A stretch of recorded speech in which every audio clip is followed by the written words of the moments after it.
Exploring the Arctic, the scientists have found a block of ice that was formed 40,000 years ago. Once they cut it open, they discovered that the creature inside is alive.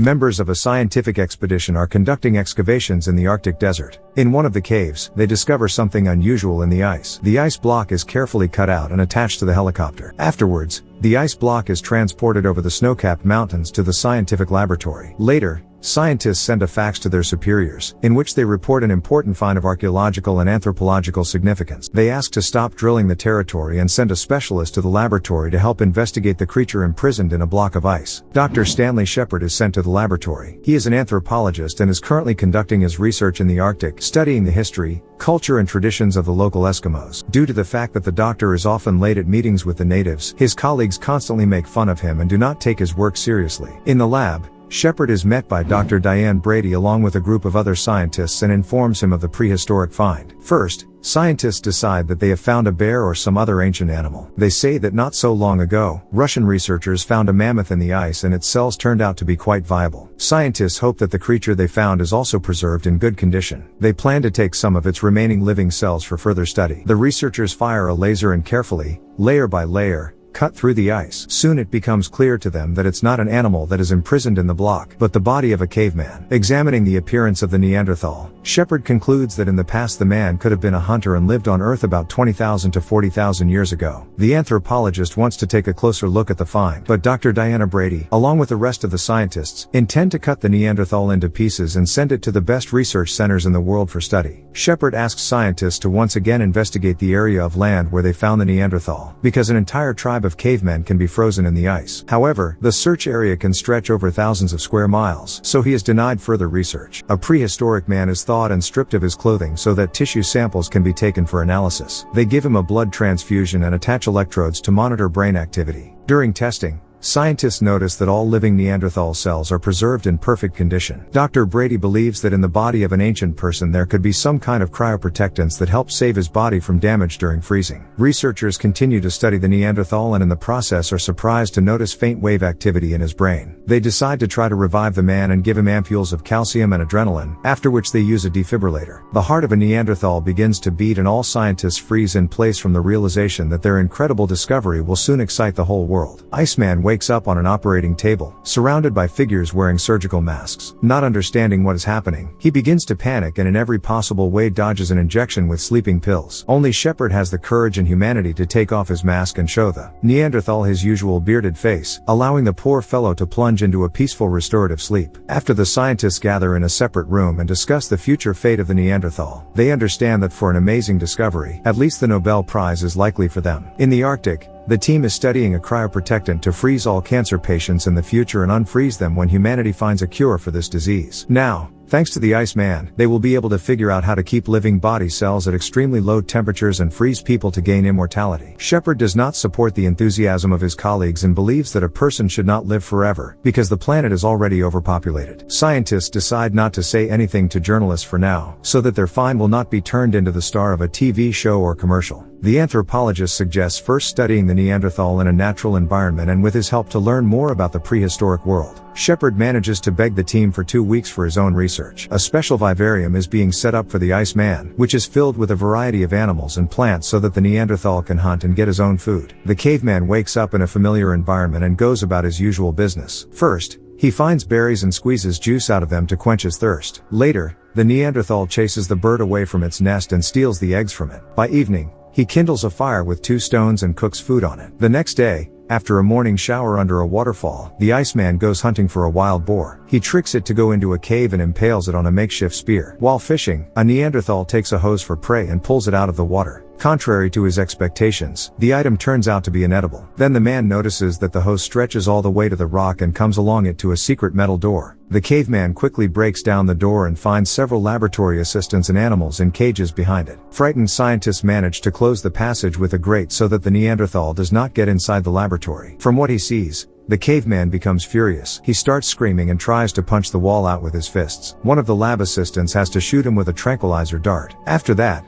Scientists take the savage to the operating room to take additional tissue samples. Shepard tries to defend the Iceman's right to be treated as a human and not a scientific specimen. He reminds the scientists that they promised him to study the Neanderthal unhindered for 2 weeks. In response, Dr. Brady says that they should take advantage of the fact that the savage was put to sleep. In the evening, Shepard shows Dr. Brady a videotape of his observations of various tribes around the world. The video shows them displaying inexplicable physical abilities. Their skin seems to be invulnerable to fire and any other bodily harm. The anthropologist believes that caveman culture may provide clues to the study of the adaptability of the human body, citing ceremonies such as walking on fire. Shepard eventually persuades the colleague to let him into the caveman so that he can try to establish contact with him. The anthropologist enters a Neanderthal man's hideout without a weapon or protective suit. The caveman tries to drive the intruder away, but Shepard, despite his fear, gradually closes the distance between them. Curiosity takes over and the Neanderthal lets Shepard close to him and carefully examines him. He later pushes the scientist to the ground to do his own research. After making sure that the stranger is not dangerous and physically very similar to himself, Neanderthal decides to make contact. He pokes his chest and introduces himself as Charyu, after which Shepard calls him Charlie. The anthropologist also gives him his name. The caveman makes very similar sounds in response, making it clear that he remembered the name of a new acquaintance. The anthropologist notices that the scars on the Neanderthal's chest fold into the pattern of a large bird. The caveman makes various sounds and tries to explain something to Shepard, but the doctor finds it difficult to understand him. In order not to lose the progress made in communicating with the Neanderthal, scientists decide to use a professional linguist, Mabel. Researchers begin recording Shepard's conversations with Charlie on tape, after which a linguist analyzes the recordings and tries to decipher them. She tries to find logic in the savage's speech and find out how he constructs sentences. In the process of communication,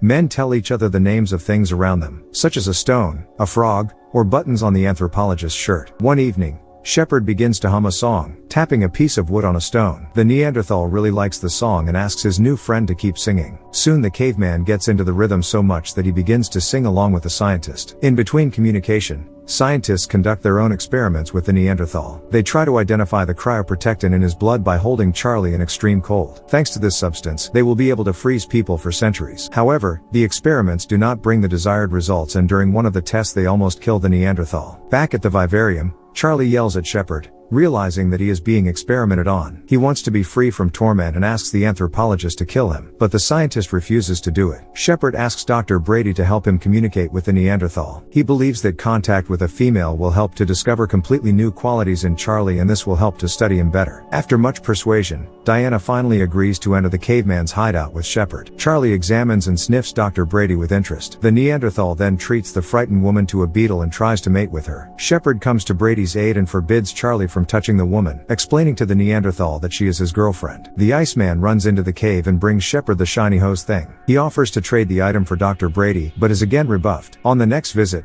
Charlie is in a great mood and scientists manage to learn something new about him. He draws a woman and 2 little men, and begins to speak enthusiastically about them in his own language. The scientists realize that Charlie is talking about his family and wants to know where they have gone. During a conversation, a helicopter hovers over the transparent roof of the vivarium, which greatly excites the savage. He begins to climb up the artificial rocks to catch up with the miracle bird. However, scientists have already given the order for the helicopter to fly away and not disturb the Neanderthal. Shepard again met with the Eskimos to learn from them the ancient legend of the bird, the messenger of the gods. They call the deity a name very similar to what Charlie called out to a flying helicopter. According to legend, a large bird should carry a person to heaven and bestow peace and eternal happiness. But if he sinned, the bird will punish him for his sins and take him to a completely different place. For example, the destruction of one's own tribe can be considered a sin. Shepard has a hunch that once upon a time there was an ecological catastrophe on Earth and all animals disappeared from the territory where ancient people used to live. Then Charlie decided to appeal to the divine bird and offer it to sacrifice himself in exchange for it returning the prey to the earth and saving his tribe from starvation. To communicate with the deity, the Neanderthal plunged into a deep trance and woke up already on the operating table in the laboratory. When Charlie saw a helicopter in the sky,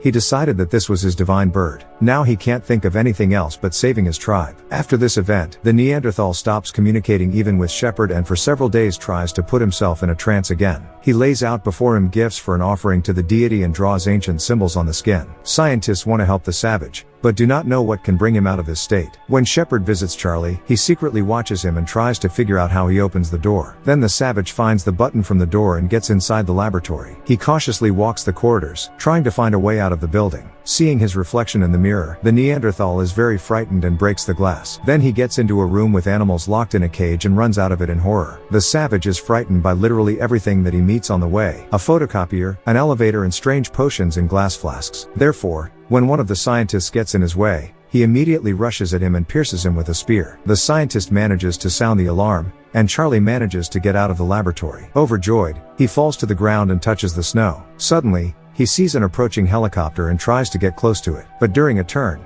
the machine accidentally hits the Neanderthal and he loses consciousness. Charlie is returned to the lab and the scientists are relieved to find that he is unharmed. After what happened, he should become a guinea pig for scientists, without the right to freedom. Shepard wants a different fate for Charlie and insists that he end his search for the divine bird and have hope of saving his tribe. But the researchers refuse to help the savage and remove the anthropologist from research. Then Shepard negotiates with a group of caring scientists to help the Neanderthal escape from the laboratory unnoticed. Shepard walks with Charlie through the snowy desert. An alarm is sounded in the laboratory and people on snowmobiles and a helicopter are sent to search for the fugitives. Seeing that very big bird in the sky, the Neanderthal, fascinated, goes towards it. Shepard tries to stop Charlie, but the snow falls between them, creating an abyss. When the helicopter drops too low, the savage grabs onto it and takes off. One of the pilots tries to drag Charlie into the cockpit, but the savage has other plans. He is happy because he has finally found his deity and is ready to sacrifice himself. Charlie unclenches his hands and falls down with a smile on his face. Shepard watches his flight and rejoices for his friend who finally managed to fulfill his dream and gain long-awaited freedom.